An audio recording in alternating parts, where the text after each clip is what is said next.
আজকে আমি আপনাদের সবাইকে কলার বড়া বানানো দেখাবো। তো এখানে আমি কলা পাতা শুলে নিয়েছি, তো তারপরে আটা নিয়েছি, হাতে সুজি নিয়েছি। এখন আমি সুজিটা দিয়ে দেব।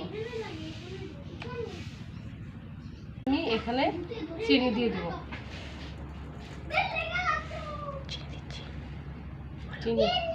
চিনিটা দিয়ে দেব। এখন আমি জল দিয়ে দিব। জলটা দিয়ে দিয়েছি।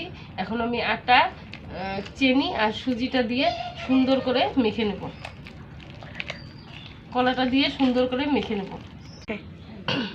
আমার এই যে এখানে আটাটা কম কম লাগছে, আপনারা যদি লাগে তাহলে পরিমাণ মতন একটু আটা দিয়ে দেবেন। অল্প দিয়ে দিলাম আটা।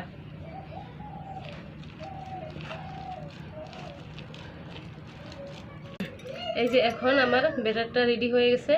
তো আমি কড়াইতে তেল দিয়ে আমি ছোট ছোট করে ভেজে নেব। এই যে আমার তেলটা গরম হয়ে গেছে, তো আমি এখন বড়াগুলো ছোট ছোট করে দিয়ে দেবো। এবার আমি কলার বড়াগুলো ভালো করে নেড়ে চেড়ে ভেজে নেব। এখন আমার বড়াটা প্রায় হয়ে গেছে, এখন আমি নামিয়ে নেব।